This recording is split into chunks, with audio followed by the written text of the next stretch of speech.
저는 오늘 나름 제목도 정해봤는데 아멘의 힘이라고 제가 교회에 오고 짧지만 제 인생을 오늘 말씀드려 보려고 합니다. 저는 그냥 평범한 청년 한 명이에요. 앞에 나왔다고 특별한 것이 아니고 어쩌다 보니 이렇게 오랜 믿음의 선배님들 앞에서 서게 되는 기회가 주어졌습니다.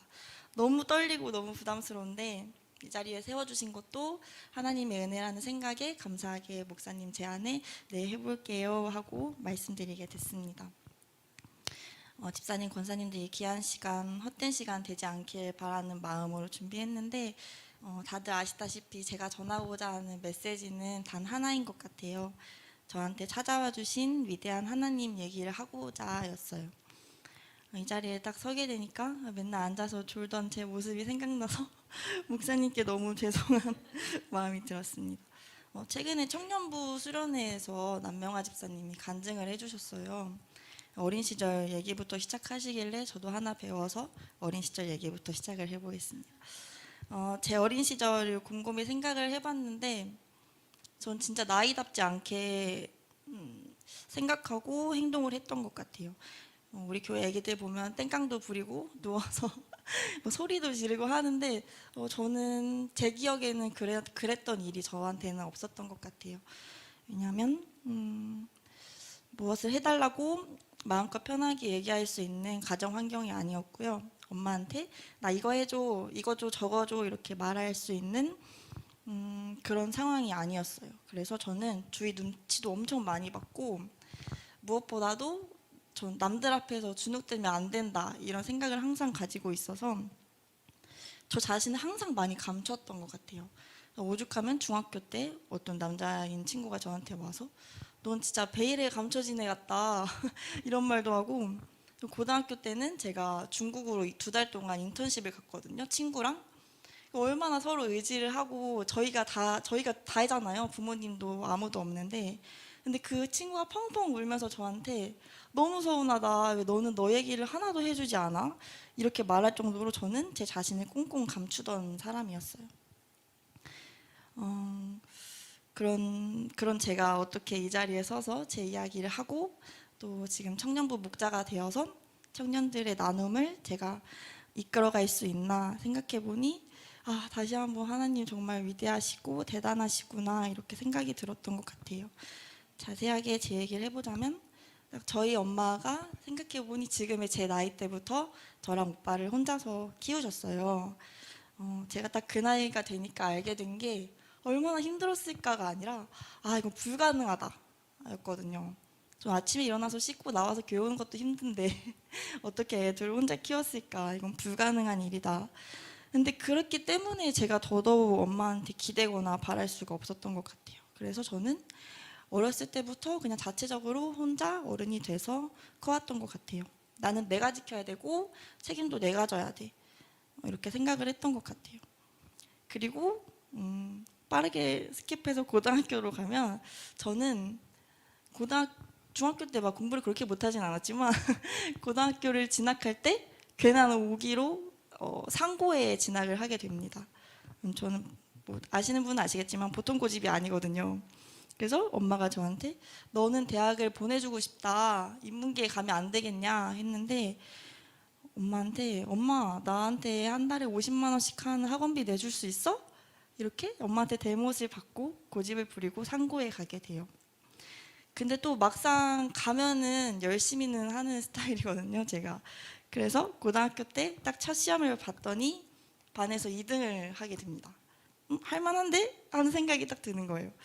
그래, 이왕 할 거 열심히나 해보자 그랬는데 담임선생님이 저한테 너 인문계에 못 간 걸 막 후회하는 듯이 얘기를 하니까 저한테 너 용의 꼬리가 될래 뱀의 머리가 될래 하는데 약간 머리가 되는 걸 좋아하는 스타일이에요. 그래서 뱀의 머리가 돼보자 할 수 있을 것 같았어요. 그래서 뱀의 머리라는 생각만 하고 고등학교를 열심히 공부를 하고 보니까 태어나서 처음 1등도 해보고 반장도 해보고 학교에서 첫 번째로 취업을 해서 KB 외환은행에 19살에 입사를 하게 됩니다. 그땐 진짜 세상을 다 가진 것 같았어요. TV에서 보던 커리어 우먼 멋있게 입고 사원증 메고 서울로 출근하는 내 모습. 그리고 나는 금방 1억 모아서 잘생긴 남자랑 결혼해서 그래 나도 그런 가정 꾸려보자, 평범한 가정 꾸려보자, 이제 승승장구할 일만 남았다 라고 생각을 했는데, 여기 계신 어른들은 다들 아시겠죠? 세상은 그렇게 녹록지 않다는 것을 잘생긴 남자는 더더욱 없다는 것을 네, 그래서 제가 그릴 수 있는 미래는 그저 제 옆자리에 앉아있는 저희 엄마랑 동갑인 저와 같은 직급의 계장님이셨어요. 내 미래가 저렇게 된다고? 전 야망이 크거든요. 그래서 안 될 것 같아서 그만두자 하고 1년 반 만에 퇴사를 결심을 합니다. 거짓말을 조금 보태면 한 100명 정도가 저를 뜯어 말린 것 같아요. 은행에 그만둔다고 했을 때. 엄마랑은 몇 달 동안 싸워서 말도 안 했어요. 제가 미래를 이렇게 그려왔던 것만큼 엄마도 저를 통해서 새로운 미래를 그리고 계셨겠죠. 그게 한순간에 무너졌고. 그렇게 돼서 저는 결국 퇴사를 하고 고등학교 때 중국에 갔었다고 했잖아요. 2달 동안. 그때는 은행원이라는 꿈을 가지고 갔었으니까 난 다시 중국에 가서 내 꿈을 찾겠다 하고 결심을 해요. 근데 뭐 한국에도 없는 꿈이 중국에 있을까요? 중국에 그냥 도피성으로 갔던 것 같아요. 그래서 저는 9월에 딱 중국에 가자 하고 결심을 하고 5월에 퇴사를 해서 제자들 교회에 그때 오게 됩니다. 그게 21살 5월이었어요. 21살 5월에 여기 와서 목사님께 저는 9월에 중국에 갑니다. 등록은 하지 않겠습니다. 9월까지는 열심히 다닐게요. 하고 목사님이 급하게, 얼마나 마음이 급하셨을까요? 제가 그런 말을 7월에 급하게 세례를 받았습니다. 교회에 처음 저를 데려온 건 저희 고모인데요. 제가 이제 21살에 은행을 퇴사하고 세상 다 산 사람처럼 모든 걸 다 잃은 사람 같은 모습을 하고 있으니까 고모가 저를 이끌고 목사님 앞으로 데려오셨어요. 이 친구 상담 좀 해주세요 하고 데려오신 거죠. 제가 처음 교회 왔을 때 제 모습은 아마 제 상상으로는 다듬어지지 않은 가시를 잔뜩 세운 고슴도치가 아니었을까 생각이 드는데, 목사님 말씀으로는 제가 뿔을 들이밀었다고 하시더라고요. 그래서 고등학교 졸업하고 취업했다가 21살밖에 안 먹었는데 인생 다산사람처럼 목양실 들어가자마자 아무 말도 안 했어요. 안녕하세요 하고 눈물만 주룩주룩 흘렸던 것 같아요. 뭐가 그렇게 서러웠는지. 그래서 목사님이 저한테 상담 별 말씀 안 하셨어요. 제가 울기만 하니까. 근데 저한테 은진아 공부를 더 해봐라 이렇게 말씀을 하시는 거예요. 제가 뭐라고 했을까요? 일단 뿔을 세우죠. 목사님 저 공부 안 해요. 저는 대학교 4년짜리 졸업장보다 저 4년 일한 그 경력이 더 멋있는 것 같아요. 이렇게 말하고 흥 하고 돌아서요.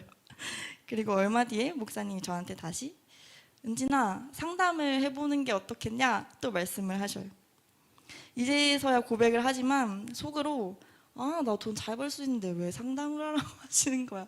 박봉에 남 힘든 얘기 듣는 걸 왜 나한테 하라고 하시는 거야 하는 마음을 품고 이영선 A 권사님께, 기억하실지 모르겠지만 권사님 목사님 저한테 상담을 하라고 하시는데 이랬는데 권사님 뭔지나 목사님 말씀은 흘려듣지 말고 잘 기도해봐 하길래 내 편 하나도 없네요 이라고 어려운 마음에 좀 생각을 했던 것 같습니다. 그래서 저는 또 어떤 한날은 오늘 같은 수요 예배 때였어요. 전 집이 경기도 여기 군포시에 집이에요. 그러면 지금은 차를 하나님이 주셔서 차를 잘 끌고 다니지만 차가 없을 때는 막 갈아타고 하는데 사실 핑계이긴 한데 수요 예배 끝나면 갈 수 있거든요. 근데 빨리 나가려고 도망치던 중이었어요. 근데 목사님이 우리 교회에서 학력이 높은 사람이 나와야 되고 평균 학력을 높아야 한다 이렇게 말씀 중에 이런 말씀을 하셨는데 저는 잘 못 들었어요. 도망가는 중이었으니까. 목사님이 도망가신 저를 딱 보시더니 은진아 석사 해야지 하시는 거예요. 고졸인데 석사를 하라고 하시더라고요. 그래서 얼른 가고 싶잖아요. 아멘 외치고 도망을 갑니다. 그리고 아까 이 얘기를 이어서 하면 부랴부랴 저는 7월 말에 세례를 받고 9월에 중국으로 떠나게 됩니다. 5월에 제자들 교회에 와서 9월에 중국에 가기까지 제가 얼마나 많은 기도를 했는지 모르겠어요. 그때 할 수 있는 기도라고는 주여 아멘 이거 두 가지인데 매일 밤을 울면서 기도한 것 같아요.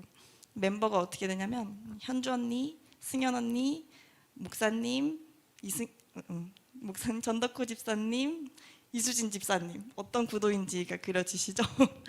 집에 가고 싶어도 못 가는 거예요. 계속 그냥 주여 아멘만 외치는 거예요. 기도의 힘일까요? 제가 중국에 딱 갔더니 온 주변에 그 붙는 사람들이 교회 언니 오빠들밖에 없는 거예요. 한 학기 동안 금요 철야를 한국에서보다 더 열심히 들었던 것 같아요. 가서 또 기도했죠. 아, 하나님 이제 어떡하죠? 저 여기 도망쳐서 여기까지 왔는데 뭐 해야 되죠? 하나님 저 사랑하신다면서요. 오늘 4달 동안 계속 듣던 말이 하나님 은진이 사랑하신다였으니까 하나님 저 사랑하신다면서요. 책임져 주신다면서요 하는데 지금도 이 마음을 사실 어떻게 설명해야 될지 모르겠는데 갑자기 청소년 아이들에 대한 마음을 훅 주시는 거예요. 근데 뭐 안 믿는 친구들이 너 왜 갑자기 그 일을 해 하는데도 어떻게 설명할지를 모르겠어요. 지금도 이 앞에서도 이 마음을 어떻게 설명해야 할까 그런데 그냥 훅 주셨다 이 말밖에는 설명할 길이 없어요. 근데 절대 저는 그 느낌을 잊을 수가 없고 분명한 그 느낌을 저한테 주셨는데 그 와중에 저는 그게 너무 싫은 거예요. 목사님이 상담해봐라 하셨을 때의 마음보다 100배는 더 싫은 거예요. 하나님 저 그냥 돈 잘 버는 직업에 대한 이 마음을 훅 주세요. 이런 마음 말고 그 마음을 훅 주세요. 그래서 매일 울었던 것 같아요. 중국에 있었던 밤에. 근데 이상하게 기도를 하면 할수록 반항할 힘은 사라지고 그래 속는 셈 치고 한번 해봐야겠다 하고 이제 철야 끝나고 기숙사로 가려고 하는데 한국에서 전덕호 집사님한테 카톡이 한 통 옵니다. 은진아 중고등부 교사 해볼래? 이렇게 카톡이 와요.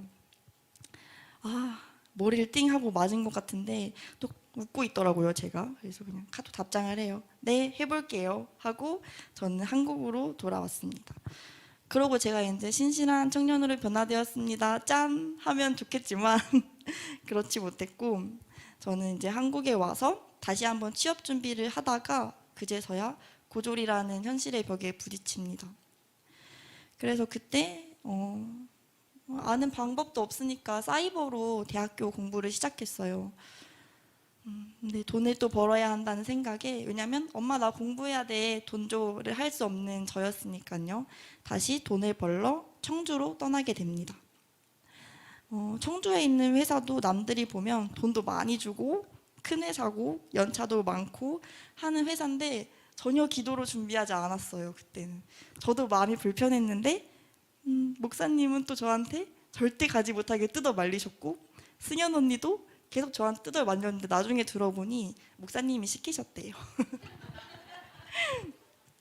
그래서 근데 가서도 후회했죠. 주일 성수도 잘 안 되고 또 교대를 도는 회사였거든요.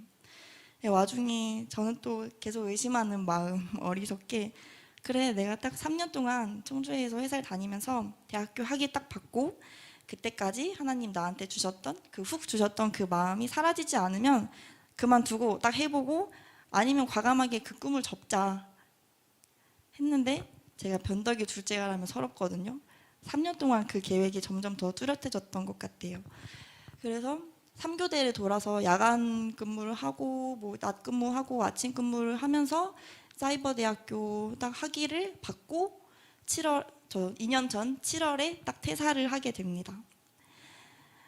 그리고 대학원에 지원을 했어요. 7월에 그만두고 지금 생각하면 맨땅에 헤딩이었던 게 저는 대학교도 다녀보지 않은 사람이기 때문에 대학원이라는 루트가 어떻게 되는지는 절대 몰랐어요. 근데 그냥 무작정 지원을 했는데 나중에 알고 보니 대학원이라 함은 대학교 4년 동안 교수님과 돈독한 관계를 유지하던 학생이 교수님이 너 대학원 와볼래? 해서 연결을 해서 오는 곳이 대학원이었고 박사학위 또한 센터장이 되실 선생님들이 학위가 필요해서 전문 지식이 낭낭한 선생님들이 오시는 곳이 대학원이었어요. 그저께 제가 졸업을 앞두고 교수님이랑 식사를 하는데 교수님이 문득 저한테 그래 너 나랑 연락도 안 하고 대학원 지원했잖아 라고 하실 만큼 아무것도 모르고 그냥 지원을 한 거예요.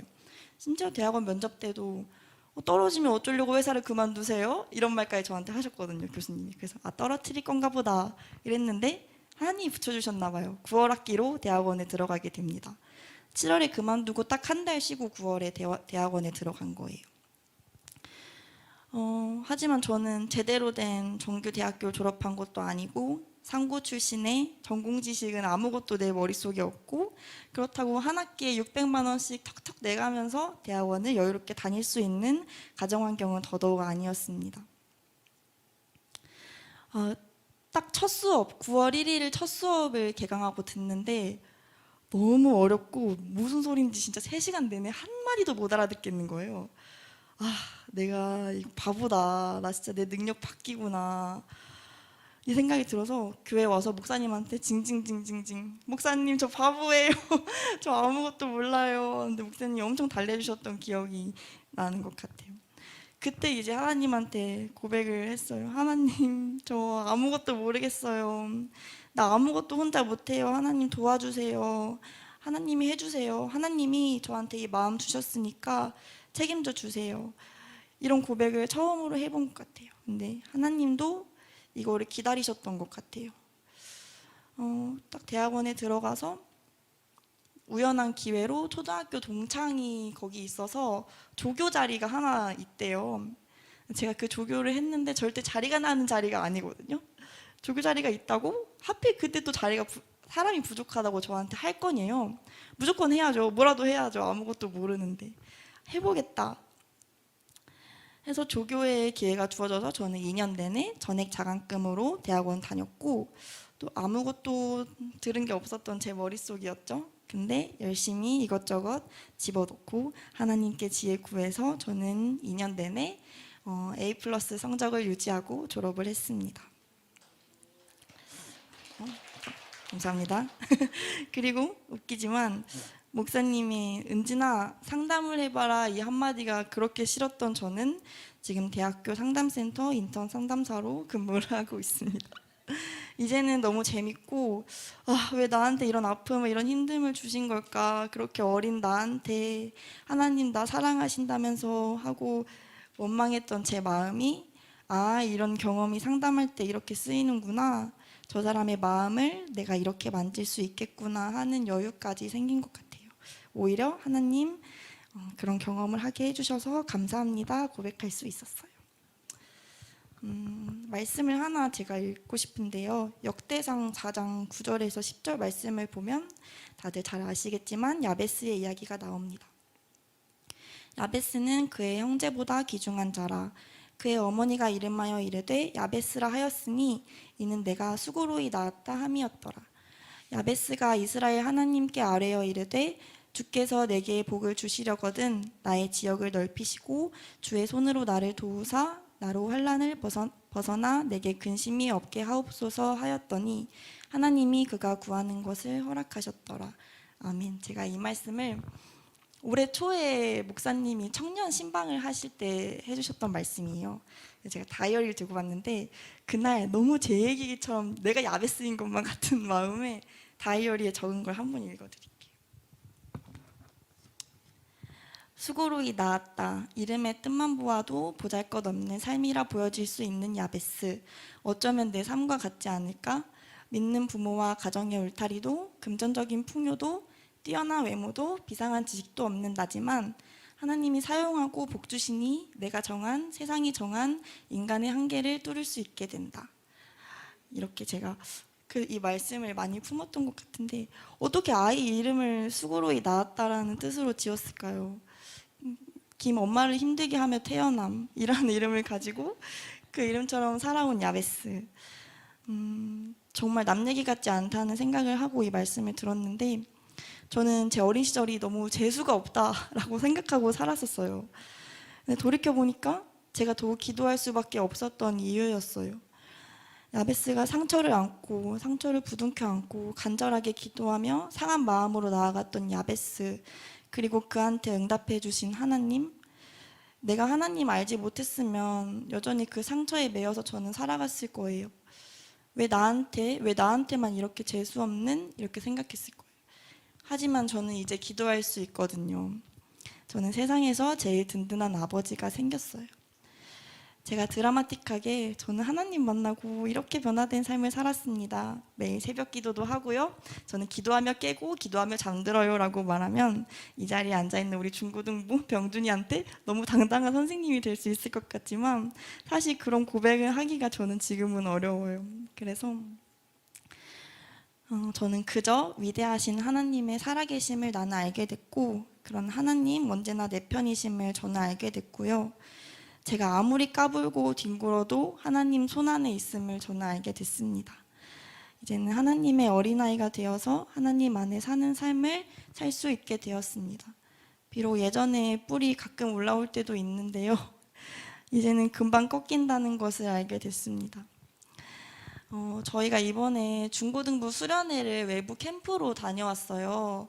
그때 이제 교사들을 따로 빼서 목사님께서 교육을 해주셨는데 제가 그때 수련회를 갈 때 품었던 마음이 의문이 하나님 왜 나한테 이렇게 아이들 예뻐하는 마음을 주셨을까? 이런 생각을 했어요. 인생의 가장 중요한 시기이기 때문에 아니 뭐 중2병이기 때문에 아니면 그래 흔히 말하는 질풍노도의 시기이기 때문에 그냥 막연하게 저한테는 그래 집에서도 학교에서도 내 편이라는 걸 가져본 적이 없는 애들한테 나한테 얘기해 내가 너 편 해줄게 라는 마음을 주고 싶다라고는 생각을 했었거든요. 근데 집회 때 목사님이 그런 말씀을 하시더라고요. 왜 애들이 좋으세요? 왜 그렇게 귀한 휴가를 빼서 이 자리에 나와 계세요? 하는데 다들 아무 말도 하시지 않으셨어요.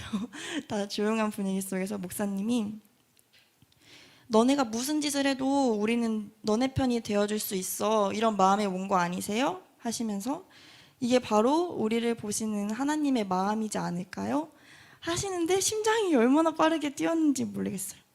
아 그치, 하나님 나한테 주신 사랑이 내 안에 있었지. 제가 모르고 살아왔던 그 사랑이 저한테 채워지고 그 사랑을 나누고 싶었던 거 저한테 같아요. 아직은 사실 중고등부 교사를 하면서도 너무 부족해서 맨날 혼나요. 사실은 제 예배도 늦어서 혼나고 졸아서도 또 혼나고 혼나지만 그리고 또 아이들한테 어떤 답을 오은영 박사님처럼 시원하게 내어줄 수도 없어요.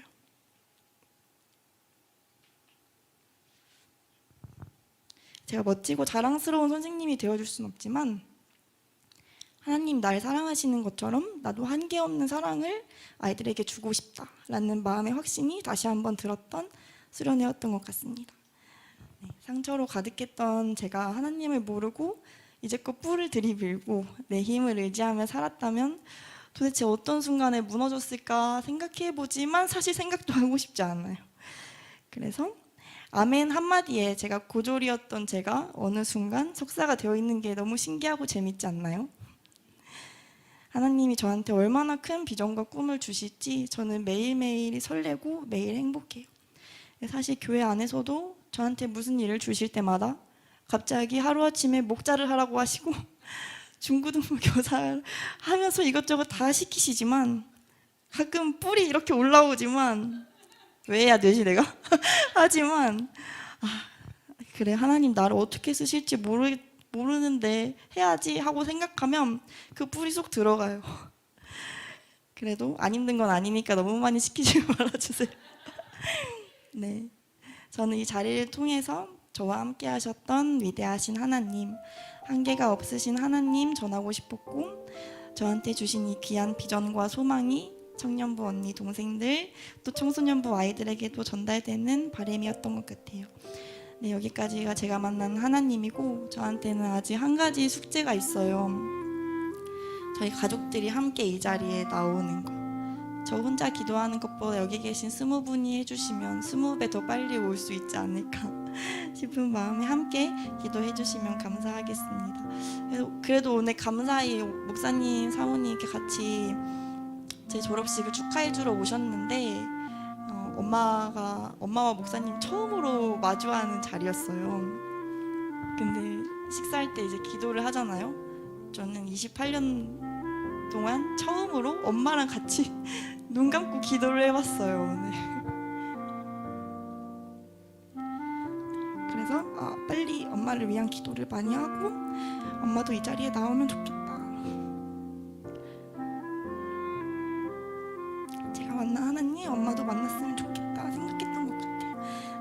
자리를 통해서 함께 기도해 주시기를 부탁드리겠습니다. 감사합니다.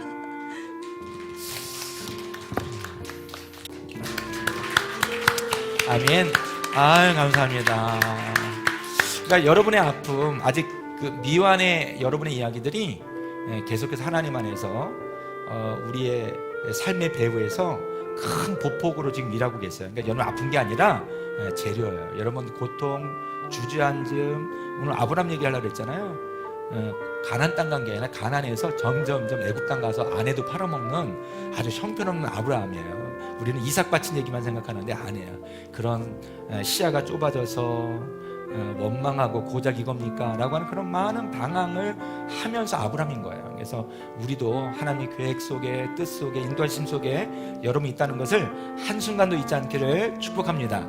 그러니까 여러분 좌절하지 마세요. 아직 그 완성된 게 아니에요. 과정 중에 있는 거예요. 그러니까 여러분 기대하셔도 돼요. 그리고 큰 간증을 보면 큰 절망이 있어요. 그러니까 큰 절망만큼 큰 간증이 만들어질 거예요. 할렐루야. 그래서 여러분이 큰 아픔이 있으면 여러분 크게 쓰임 받을 거예요. 할렐루야. 여러분 크게 쓰임 받고 싶어요? 째째하게 쓰임 받고 싶어요? 그건 그런 거 같죠? 크게 쓰임 받고 싶죠? 째째한 거 싫죠? 크게 쓰임 받읍시다. 할렐루야. 그러니까 뭐 어려움이 좀 와도 좀 아플 수 있고 힘들 수 있고 포기하고 싶고 좌절하고 싶지만 그때 시선을, 초점을 자기 자신에게 두는 것이 아니라 누구에게 초점을 둬야 된다고요? 하나님께 어떤 일을 하실까? 어떻게 놀라운 일을 행하실까? 어떻게 이것을 통해서 놀라운 작품을 만들어 가실까? 기대하는 기대가 있기를 축복합니다. 여러분 성령의 언어는 비전이에요. 그러니까 기대하고 소망하고 꿈꾸는 거예요. 그러니까 성령의 사람은 기대하고 소망하고 뭐 하는 거예요? 꿈꾸는 거예요. 그래서 되게 꿈꾸게 하는 거예요. 그러니까 젊었을 때는요 꿈꾸면서 잠들게 하시고 또 꿈꾸면서 깨게 도와주세요. 할렐루야. 꿈이 없는 단 하루의 시간도 용납하지 마십시오. 저는 꿈을 꾸고 잠들고 꿈을 꾸고 깨어나게 도와주옵소서.